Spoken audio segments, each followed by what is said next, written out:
இந்த கேட் வண்டி யாரெல்லாம் வச்சுருக்கீங்க? இது நியூ மாடல் டிசைனு சூப்பராக தான் இருக்குது. நம்ம நண்பர் ஒருத்தர் வாங்குறது பார்க்கலாம் இப்போது. இந்த வண்டியில் ஒரு ஸ்பெஷல் இருக்குது. என்ன அப்படின்னா ஸ்பீடு ப்ளஸ் குவாலிட்டி. இது ரெண்டும் தான் இந்த வண்டியை இப்போ வரைக்கும் எல்லாருக்கிட்டேயும் ஒரு மைண்டில் நிற்கிது. ஸோ நீங்கள் இந்த வண்டியை வச்சுருக்கீங்க அப்படின்னா இதில் ஏதாவது ப்ராப்ளம் பிரச்சனை வருது, இது சரியில்லை அப்படின்ற மாதிரி ஏதாவது இருக்குது அப்படின்னா எனக்கு நீங்கள் அப்டேட் பண்ணலாம், கமெண்ட் பண்ணுங்கள். இல்லை எனக்கும் இந்த மாதிரி ப்ராப்ளம் இருக்குப்பா அப்படின்னு சொல்லிவிட்டு எனக்கு காலோ இல்லை மெசேஜோ போடுங்க. அதே போல் வந்து பார்த்திங்கன்னா வீடியோ கூட அனுப்பலாம். நீங்கள் வாட்ஸ்அப் குரூப் இருக்குது, எல்லாமே இருக்குது.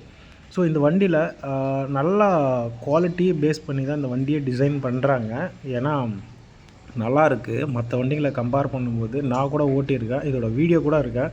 ஏன்னா இங்கே பாருங்கள், டெலிவரி அப்போயே உங்களுக்கு பிரேக்கர் அட்டாச்மெண்ட்டோடு கொடுக்குறாங்க இந்த வண்டியில். சூப்பராக இருக்குது.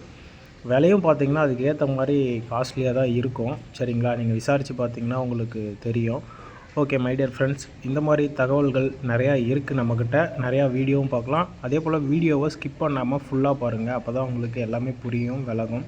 ஸோ இதில் என்ன ஹைட்ராலிக் டிவைஸ் யூஸ் பண்ணியிருக்காங்க அப்படின்னா பிஸ்டன் பம்ப்பு. அப்போலேருந்தே வந்து பார்த்திங்க அப்படின்னா பிஸ்டன் பம்ப்பு இவங்க யூஸ் பண்ணுறதுனால சூப்பரான ஸ்பீடு இருக்குது, வேலை செய்கிறதுக்கு நல்ல மைலேஜ் கிடைக்கும்.